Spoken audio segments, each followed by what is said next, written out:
Sorry to disappoint you. So what was your expectation? Nah, I'm just an everyday dude. Oh, you expected perfection? This is what Christianity is supposed to be like. I make mistakes, like lots of mistakes. I'm just trying to do the best that I can do. I guess I'm just imperfectly human.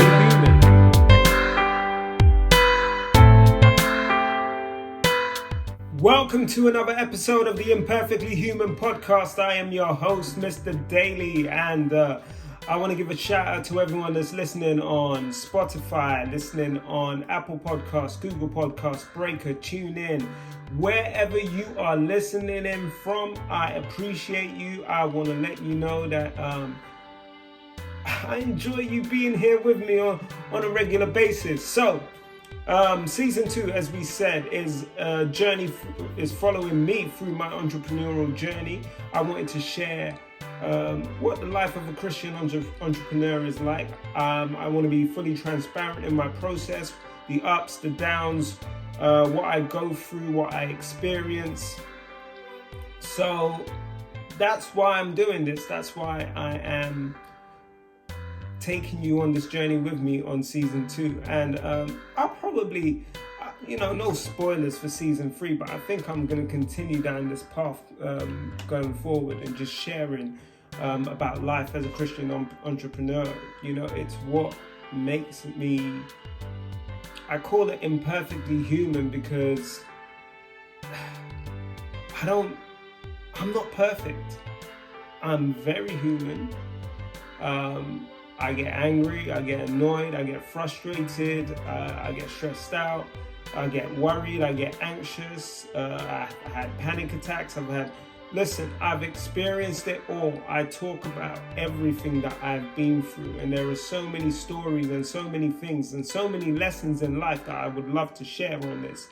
So that's what I'm going to do over the next however many seasons of this we happen to go through. So as I said, let me just give you a few intros. So I am the host of the Imperfectly Human podcast. I am also the host of the Daily Perspective podcast. You can catch the Daily Perspective podcast every Wednesday on stereo. It's live at between 7 p.m. and 8 p.m. It depends on who I'm co-hosting with, but generally it will either be 7 p.m. or 8 p.m. Usually I will announce the time via the Daily Perspective Network Instagram page or my personal Instagram page at DYDaily. So that's one thing. If you want to keep up with me professionally, I am also the principal consultant of Yellow 8 Design. That is my business. That is what I do for a living. You can catch up with me at Yellow 8 Design on Instagram, at Yellow 8 Design on Facebook, also at Yellow 8 Design but spelled DSGN on Twitter. And again, I talk about stuff. I like to share information on that platform. I like to talk about some of the stuff that I'm doing. I will be hosting a free webinar in the coming few weeks. So again, look out for that. But yeah, that's what I do for a living. It's a business that shares on functional design, user experience, digital marketing. That's my space. That's where I like to play. Analytics. Everything I do is underpinned by analytics because I am a data nerd at heart. So that's that. If you want to follow Daily Perspective, at Daily Perspective Network on Facebook, at Daily Perspective, at Daily Network on Twitter, and at Daily Perspective Network on Instagram. So those are all the socials. That's where you can find me. www.dailyperspectivenetwork.co.uk is the page for the Daily Perspective Network. www.yellow8 here we go again. www.yellow8.co.uk for my professional site. Anyway, let's get into it. So today's episode, what am I talking about? We are talking about all work and no play. We are talking about work-life balance, that important thing. And I'm gonna open it up differently today. So let me hit you with let me start you off with some scripture, and we may come back to this. We may not, but let's see how things go. But let me start you off with some scripture, and this scripture comes from Ecclesiastes 2 verses 18 to 26.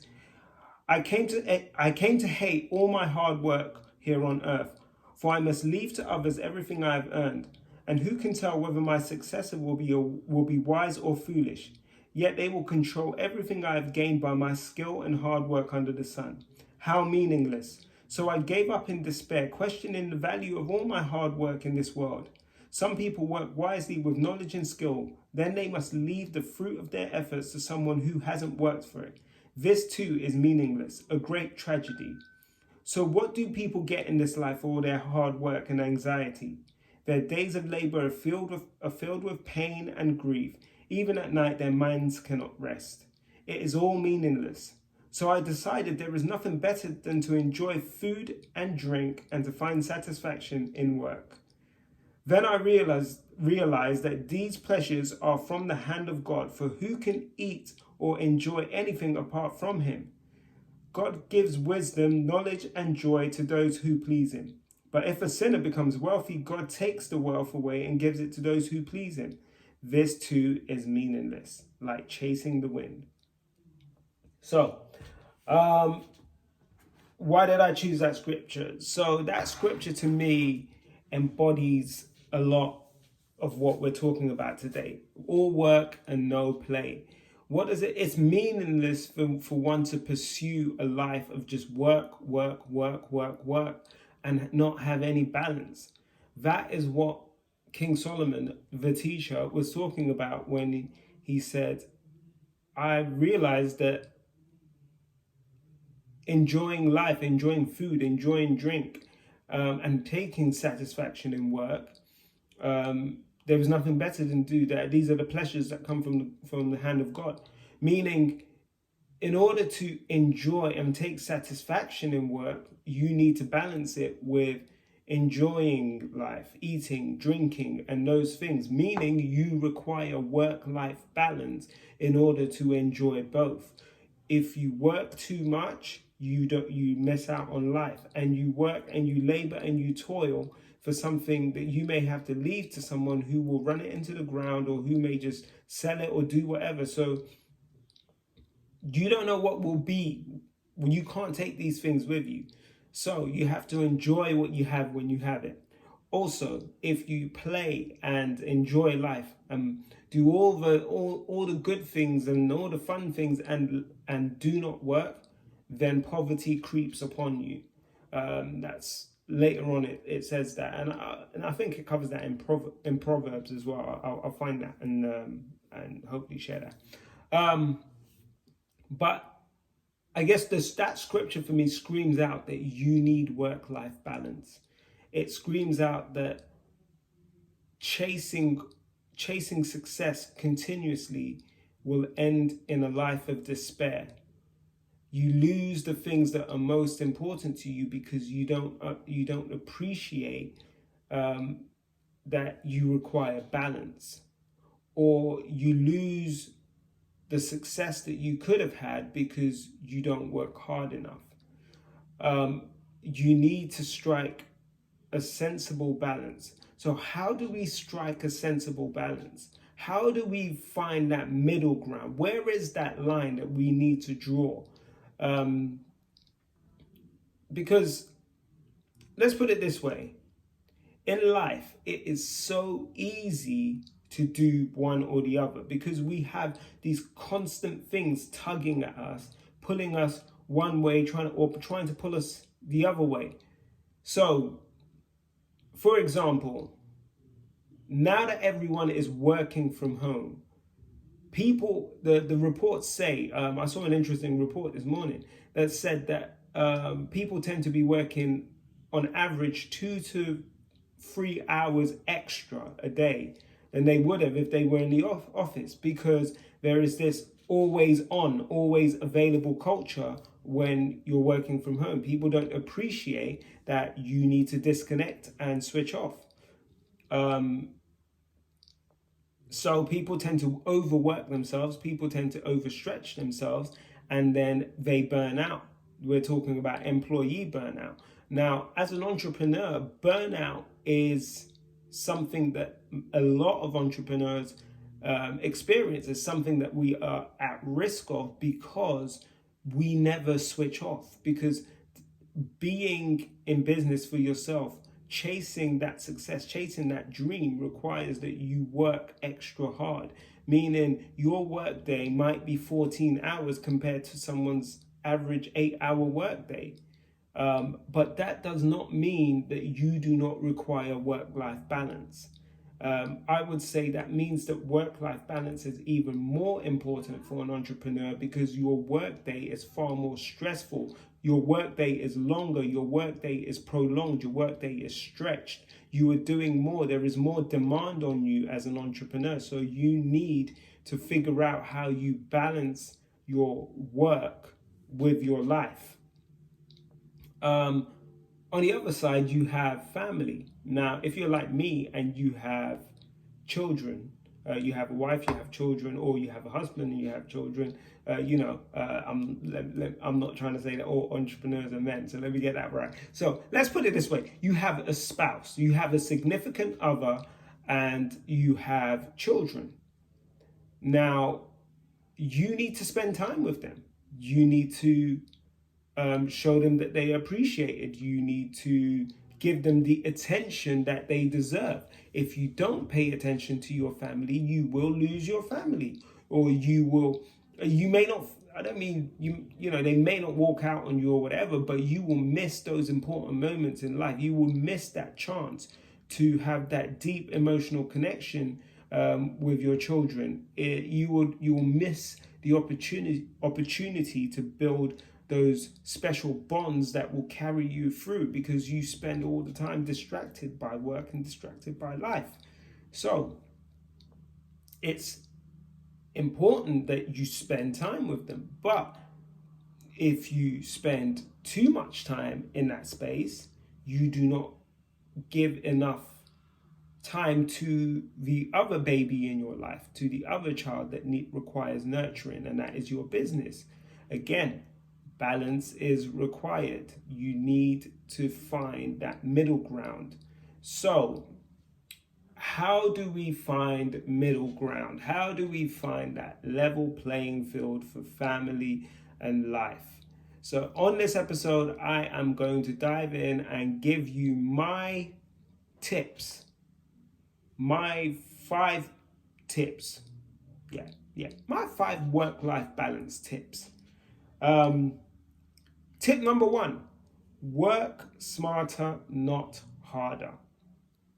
I think there is this common misconception, and forgive me, I'm going to have a sip because I am thirsty. So, there is this common misconception that in order to be successful in life, you need to work hard. I believe that, you do need to work hard, but not work hard. For people that are watching, you saw my face on that one. Hard. That's my Dave Chappelle kind of, anyway, I love Dave Chappelle, but anyway, there is this thing that you need to work hard. I think you need to work smarter. Working smarter definitely is more important than working hard. And what do I mean by working smarter? So we are no matter where we are, no matter the time, no matter the century, no matter the decade, technological advancements are happening around us. So first tip in working smarter is to leverage technology. You see, there are a number of people out here that do not like to use technology, but there are so many tools available to you. Your smartphone is a powerful tool that is available to you that allows you to work. For example, the video that I am recording right now for this podcast is being recorded via my smartphone. My notes, they are on my tablet. And this is not a product placement for Apple. But technology is available to make your life easier, to make things more convenient, to make things move faster, to allow you to get through your workflow in a more efficient way. Use the technology that is available to you. There are so many software solutions out there, and I'm talking about SaaS solutions, software as a service. There are so many tongue-tied cloud-based solutions that you can leverage that can help you to work smarter. There are tools for managing your time. There are tools for scheduling your meetings. There are tools for managing your calendar, managing your appointments. There are all sorts of productivity tools that you can leverage. There are dictation tools that allow you to speak and it appears on the screen rather than you typing, because some people find it difficult to type and feel that drags out their day and sucks up all their time. Hey, there are tools to help you do that. So leveraging technology is one area that I think that people need to really step into. So, for example, let me give an example of something that I use. I use a tool called, I think it's Timify, and it's basically a scheduling app. It allows me to manage my calendar and book appointments. It's all automated. I get no notification when someone books in. I use a telephone service for managing my calls. You dial my number. There is an automated assistant who will put you on hold whilst it tries to connect you to my mobile. If it's not available, depending on what buttons you press and so on, it will direct you to the right mailbox. There are so many different tools that you can use to help you work smarter. Outsource. Another thing you can do is outsource what you can.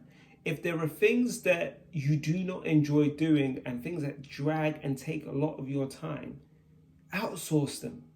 See, the thing is, in life, we either spend more time and effort or we spend money. That's the balance. That's where there is no other trade-off possible. We either spend the effort and the time learning how to do it and trying to do it and crafting it and doing it ourselves, or we outsource it to someone who's a specialist in that area, and we spend the money getting those skills in to do that task that we don't want to do. There are some things in life that you should just, or in business, that you should just outsource. If you can't do it, just outsource it. Graphic design, outsource it. Digital marketing, outsource it. If those aren't your areas. And, find the things that analytics, outsource. It sounds like I'm telling you to outsource all the things that I do. Maybe that's subliminal. But outsource the things that you don't enjoy. I say those things because the things that I enjoy are the things a lot of people genuinely do not enjoy. If you're not a numbers person, you won't enjoy analytics. If you don't like looking for patterns and all of those things and looking for trends, you won't like analytics. And people think digital marketing is all about creating snazzy content and all of that stuff. No, a large part of digital marketing is analytics. The content bit is, there is a content element. And guess what? I outsource the content element because that's not my specialism. That's not what I do. I have partners that I work with that create content for my clients.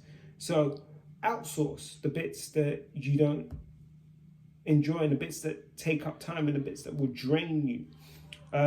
Do not reinvent the wheel. So things have been done before. People have created these things, find them and reuse them. License things that are available to be licensed. There are a number of websites that you can use to get stock images. Adobe provides stock images. I use, why is it gone out of my head? I use Canva for a lot of my content that I create myself, but they provide stock images. There are so many different places that you can get stock images from, and other things that you can license for your business. So don't sit there trying to create these images and create all these things from scratch. License what you can license and reuse it. That's simple. It speeds up your workflow. Point number 2, planning is key.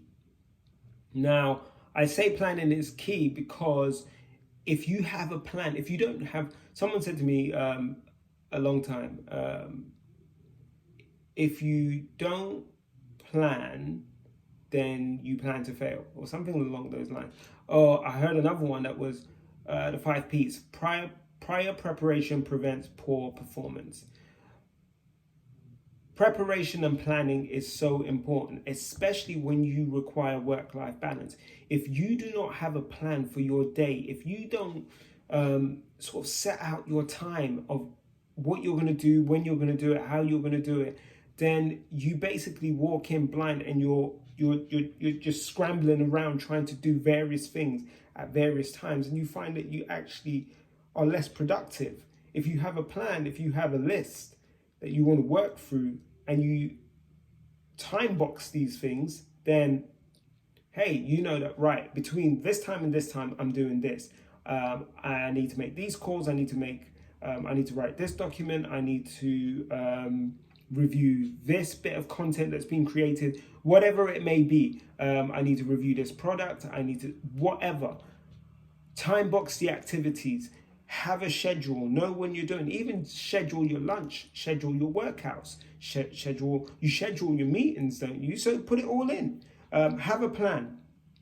Another thing you can do in terms of planning, create templates. If you have templates, then you don't have to reinvent everything every single time.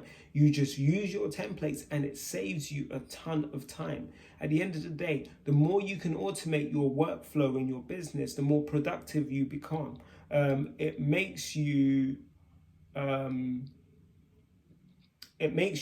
work more efficiently, basically. It just helps you to just keep things in a sequence. Also, it helps you when it comes to tracking and auditing how efficient your business is, because once you do things in a consistent way, you can start to measure performance along that pathway, along that workflow. There you go with there I go again with the analytics side. That's why I say it's not for everyone. I'm a geek. I do what I do. Document your processes. So continuing with that theme about templates and so on, if you document your process, if you know what your end-to-end process is and you can follow it consistently and you document it, so that even if you have to put it up on a whiteboard or you print it off and stick it up on the wall in front of you so that you can constantly see it, do that in the beginning until it becomes second nature to you. Learn your processes, especially when you start to we're going to touch on this more, but when you start to think about scaling, businesses that don't have their processes document struggle to scale, and when you struggle to scale, you fail. That's simple. So thinking about scaling, if you know that at some point you want to scale your business, start by documenting your processes at an early stage. Even if you are a one-person business, document your process. Know exactly how things work so that when you bring people in, you can teach them how to do what they need to do, and you can maintain that same standard of work. Consistency is important in business. Everyone knows about those brands where you buy something and then you go back a few months later and you buy it, or you buy a service and you try it again a few months later, and suddenly it's not as good as you remembered it to be. And that's because they've scaled, and the product or the service is no longer consistent. You've got this dip. And usually it's because they haven't documented their process. So the new people coming on don't do things in the way that the original people desired for it to be done. Always a problem. So documenting processes and following those documented processes is important. Number 3, you don't have to work all day. A bit similar to number 1, work smarter, not harder. But yeah, you don't have to work all day. Start early, plan your day. Again, we're leaning into the points that we've talked about earlier. Leverage technology. Planning is key. You don't have to work all day. Why? Because if you leverage technology and you automate things and you use these tools to your advantage and you plan your time, guess what? You get more done in a shorter time period. And if you can time box activities, you can schedule periods during your day where you don't have to be working. So you have time to pick up the kids from school, spend some quality time reading with your toddler or whatever, helping your older children with homework, or just sitting down to dinner with your family and having time to communicate. Use tools that allow you to stay connected. So make sure you use email. Use email on your smartphone. There are these people that say they don't use smartphones. I get it, because it's quite easy to never switch off when you have a smartphone. But if you use your smartphone correctly, your smartphone can help with your productivity. So use tools that help you to stay connected and continue to do business without being overly intrusive in your personal life. Another thing that you can do is, and I jumped straight out of it, but schedule your day around your family. So me, for example, I like to get up at around 5 o'clock in the morning and work from 5 to about 8. When the kids start to get up, then we could do some stuff with the kids. I get back to work once they start doing their homeschooling and all of that stuff, and work during that period. I know that they are going to finish homeschool around 3:30, so I'm done around the same time. I try to plan breaks in my day so that I can have lunch with them.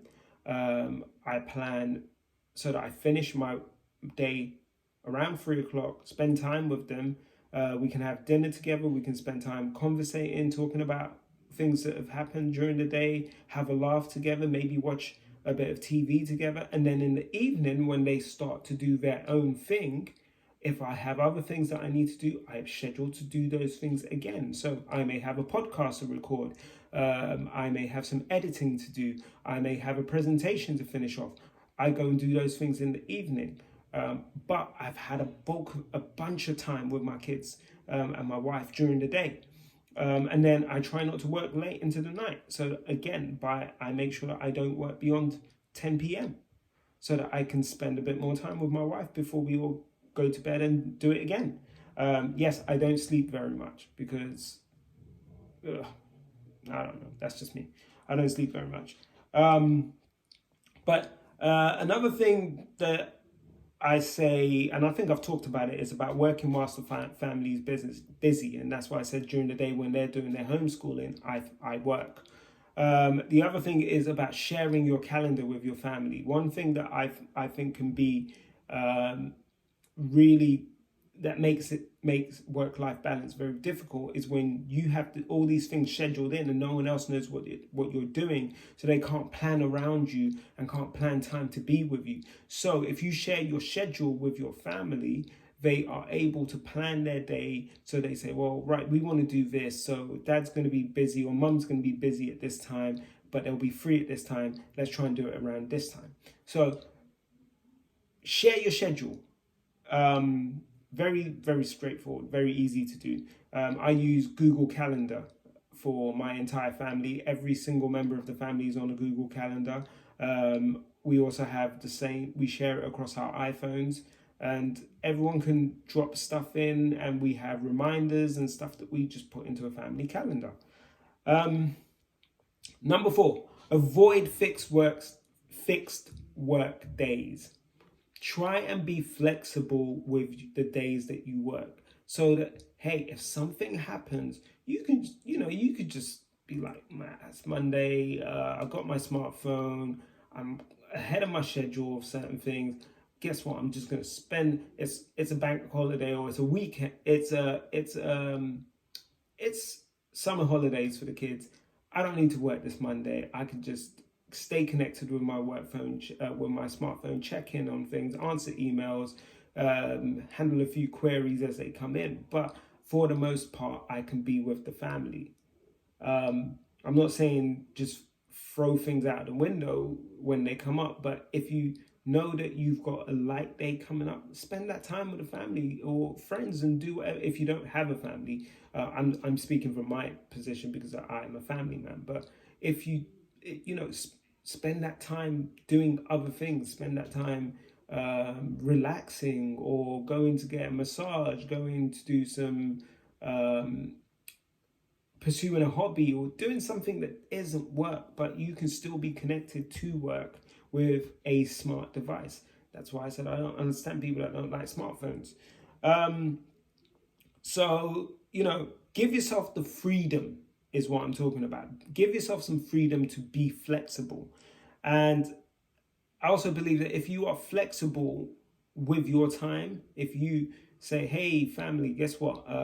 I'm not going to work today. I'm going to have my phone. I'm going to answer a few queries and stuff. But guess what? I'm free today. Let's go. Let's do something. Let's spend some family time. Let's go to the aquarium. Let's go to the movies. Let's do whatever. When you are flexible with your family, when you need that flexibility as well from them, they will give it, because they know that you give them out of your busy time and busy schedule. So they give to you. Reciprocity is something that I believe is so important, not only in our professional relationships, but in our personal relationships, and especially in our family relationships. If we teach our children how to reciprocate, and if we teach, and we do that with each other, we get so much more out of the relationship. Number 5, make time to socialize and let your hair down. Have a hobby. Plan some time with your friends. Go out for a meal. Go out for a drink.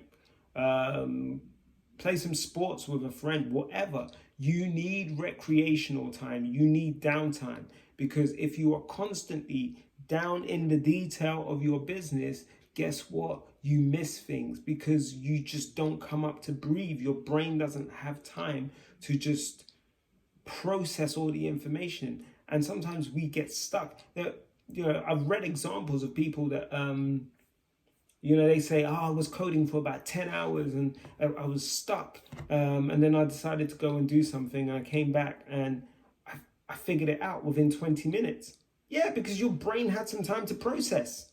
So allow yourself some time away. Book vacations. So if you plan in advance, book a vacation, something to look forward to, so you can work smart towards that period in time, and you schedule, and you know that you've got this block of time to look forward to where you're not going to have to do anything. You can plan some downtime. Just put some markers in the calendar for you to have some downtime. Plan days out. Again, you don't always have to be in the office. You don't have to always be in your home office. You can go work from a coffee shop. You can go meet with some friends in the afternoon. Plan some coffee meetings, some whatever. Plan some days out. Plan some days out with a family where you're not doing anything. Just let your hair down. Again, we live in a digitally enabled world. Technology is all around us, so you can always stay connected.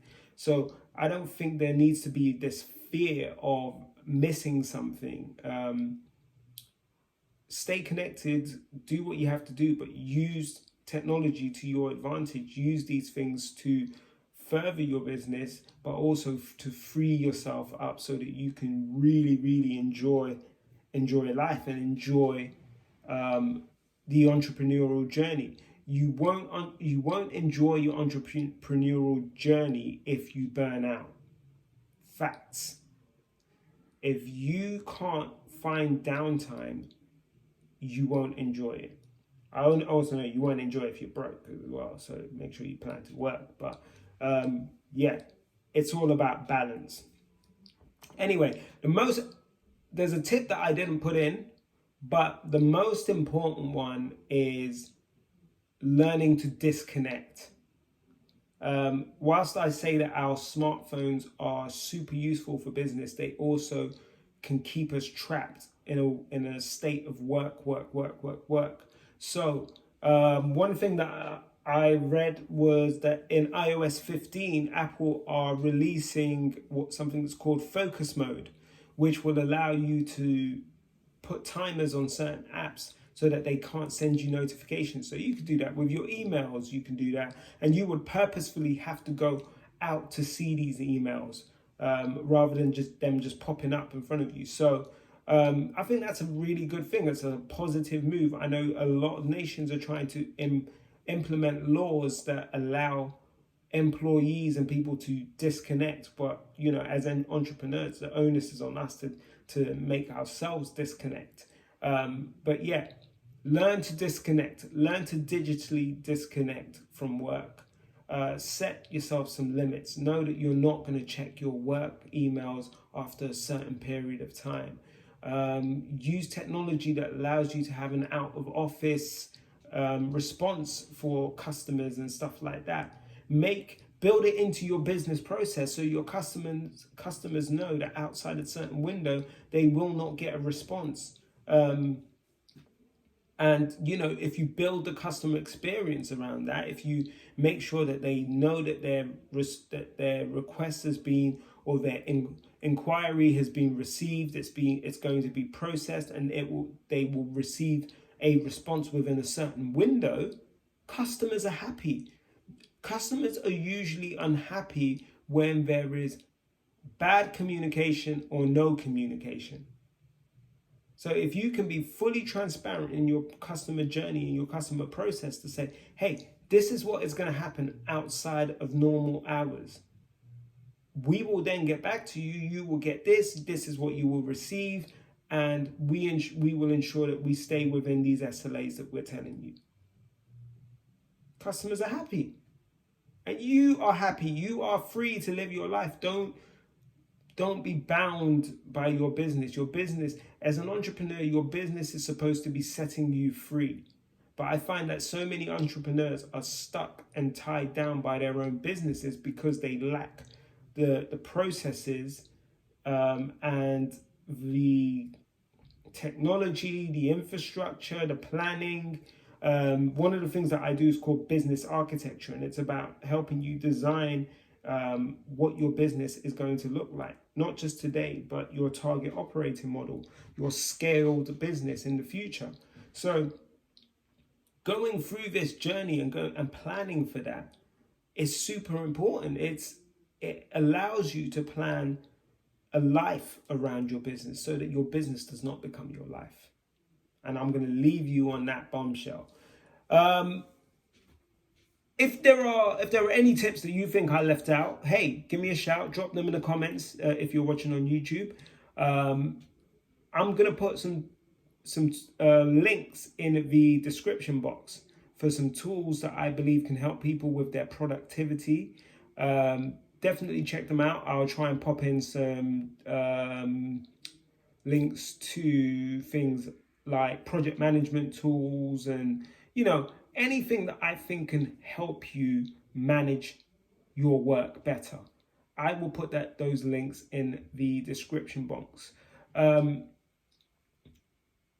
Yeah, that's about it. I think next week we are back. We're going to be talking about scaling businesses. Let me make sure that I'm really giving you I'm giving you the truth. So yeah, next week we are talking about how to scale your business or preparing to scale your business. So tune in for that. That's basically coming out of my world or my knowledge about business architecture and about business analysis and process design and all of those things. So looking forward to sharing that, excited about sharing that with you. What I will say is that there are a ton of different things that you can do to improve your business, to make your business work more efficiently, work better for you, to make them connect with customers easily, to make you more attractive to your prospects. How do you even identify your prospects? How do you know who your perfect customer is? And how do you attract your perfect customer? What is your perfect customer like? What is working in your business and what isn't? What tools should you be using? There's so many different areas that need to be addressed and looked at, and when it comes to designing and preparing a business for scaling. So if you are interested in these things, please reach out to me. Today's topic was about work-life balance, but there are so many things that I'm happy to share and to help people with. If you do want to enlist my services professionally, why not give me a shout? Because I've just talked about one area here. There are things that I can probably talk to you about specifically that can help your business and help you grow specifically. And I've said specifically so many times. My bad. But yeah, there are so many things that I could probably talk to you about that can help you in your current situation and in a personalized way. So reach out to me. You can get at me at david@yellow8.co.uk professionally. David at Daily Perspective. If you want to talk to me about the podcast or anything about this. But yeah, definitely reach out. Let's see what we can do. Let me know what additional content you want me to share, topics you want me to talk about, and definitely connect with me on social media. I really enjoy speaking to you guys on social media. And if you are a fan of the Daily Perspective podcast, remember you can catch that on Wednesdays, so tune into that live. I also enjoy when people drop into that podcast and share their live comments. Really fun. Anyway, I've enjoyed speaking to you about work-life balance. I hope you take to heart some of the things that I've said. Again, remember the scripture that I dropped at the beginning. That was in Ecclesiastes. That was Ecclesiastes 2:18-26. Let's get that right. Boom! Ecclesiastes 2:18-26. That was close. But yeah, definitely remember that scripture. Meditate on that scripture. Remember those things. It's not about working extra hard. It's about working smart. Take care of yourselves. Take care of each other. And I will catch you next week on another episode of the Daily Perspective, Imperfectly Human podcast. All right. Take care of yourselves. I'm out. Peace.